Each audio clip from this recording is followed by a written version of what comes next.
Hello mothers, welcome back to my channel. સ્વાગત છે તમારું માઇન્ડ બેબી કે ચેનલમાં. આજે આપણે વાત કરવાના છીએ બેબી મસાજ વિશે, એટલે કે બાળકોના મસાજ કરતી વખતે કઈ કઈ વસ્તુઓનું ધ્યાન રાખવું જોઈએ. ઘણી મધર્સ આ બધી ભૂલ જરૂરથી કરે છે, માટે વિડીયો એન્ડ તક જરૂરથી જોઈજો અને વિડીયો પહેલાં મારી ચેનલને સબસ્ક્રાઈબ જરૂરથી કરી લેજો. એટલે કે જ્યારે પણ બાળકોને મસાજ કરીએ છીએ ત્યારે ખૂબ જ જરૂરી ધ્યાન રાખવાની ટિપ્સ આપવાની છું. એટલે કે બાળકોની સ્કિન એકદમ નાજુક અને સેન્સિટિવ હોય છે, એટલે કે જો બાળકોને મસાજ કરતી વખતે આ ભૂલો કરો છો તો બાળકોને ફાયદાના બદલે નુકસાન થઈ શકે છે.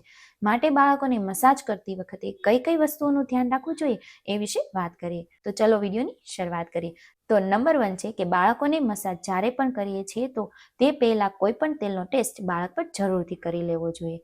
એટલે કે બાળકોની સ્કિન એકદમ નાજુક હોય છે. જ્યારે બાળકો માટે કોઈ નવું ઓઇલ યુઝ કરો છો તો તે તેલને બાળકોના કાન પાછળ અથવા તો હાથ અથવા તો પગ પર લગાવીને તેને 24 કલાક માટે રહેવા દેવું જોઈએ.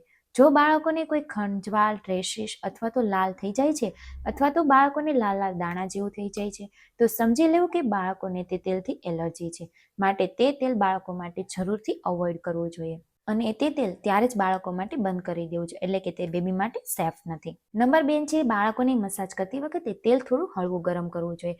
એટલે કે તેલ કેવી રીતે ગરમ કરવું? ઘણા મધર્સ એવું કરે છે કે સીધું તેલ ગેસ પર ગરમ કરે છે, પરંતુ મધર્સ બાળકોનું જ્યારે પણ બેબી ઓઇલ છે એટલે કે મસાજ માટેનું તેલ છે તે સીધું ગેસ પર ગરમ ના કરવું. તેમજ તેલ જ્યારે ગરમ થઈ જાય તો તેનો ટેસ્ટ પહેલાં આપણા હાથ ઉપર જરૂરથી કરી લેવો જોઈએ, જેના કારણે તેલ જો વધારે ગરમ હશે તો તે બેબી સ્કિનને નુકસાન પહોંચાડી શકે છે.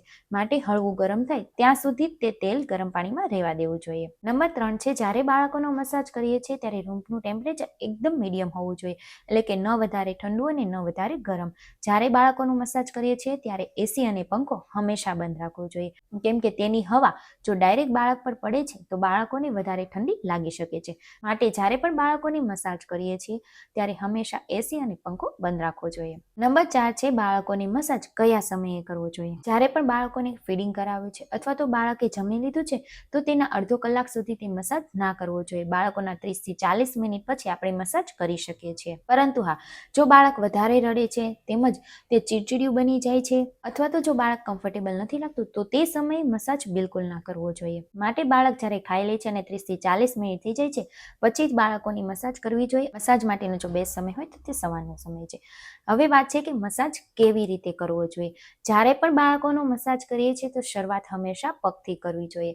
પહેલા પગ પર હળવા હાથેથી માલિશ કરવી જોઈએ, પછી હાથ પર કરવી જોઈએ, પછી બાળકોના છાતી પર કરવી જોઈએ, પછી પીઠ પર કરવી જોઈએ અને લાસ્ટમાં બાળકોના માથા પર માલિશ કરવી જોઈએ. આવી રીતે ધીમે ધીમે બાળકોની માલિશ કરવી જોઈએ, તેમજ ખૂબ જ હળવા હાથેથી માલિશ કરવી જોઈએ. નંબર 6 છે જે ખાસ ઇમ્પોર્ટન્ટ છે, માલિશ સમયે બાળક સાથે હંમેશા વાત કરો. બાળક સાથે વાત કરતા કરતા જો માલિશ કરો છો તો બાળકોને ખૂબ જ મજા આવશે, બાળક હસશે પણ અને બાળક ખૂબ જ એન્જોય પણ કરશે અને મધર અને બેબીનું બોન્ડિંગ પણ ખૂબ સારું બનશે. માટે જ્યારે પણ બાળકોની માલિશ કરીએ છીએ ત્યારે બાળકોને ખૂબ જ પ્રેમથી અને વહાલથી માલિશ કરવું જોઈએ. નંબર 7 છે કે મસાજ પછી બાળકોને ક્યારે નવરાવવું જોઈએ. જ્યારે પણ બાળકોની મસાજ કરી લીધી છે તો તેના 20 થી 25 મિનિટ પછી બાળકોને તરત નવરાવી દેવું જોઈએ, કેમ કે જો વધારે તેલ બાળકોની સ્કિન પર રહેશે તો બાળકોની સ્કિન એકદમ ચીપચીપી બની જશે અથવા તો કોઈ રેશિશ, દાણા અથવા તો ખંજવાળ આવી શકે છે. માટે બાળકોને 25 થી 30 મિનિટની પછી બાળકોને નવડાવી દેવા જોઈએ. તેમજ જો બાળકોને નવડાવવાનું શક્ય ન બનતું હોય તો એક કોટનનું કપડું લઈ અને તેને ગરમ પાણીની અંદર ડીપ કરીને હળવા હાથેથી બાળકોના સ્કિન પરથી તે ઓઇલ લૂછી નાખવું જોઈએ, જેથી તે ઓઇલ બાળકોના સ્કિન પર વધારે ના રહે. અને હા, ખાસ ઇમ્પોર્ટન્ટ પોઈન્ટ છે નંબર 8, એટલે કે શિયાળામાં બાળકોની મસાજ ડેલી કરવી જોઈએ.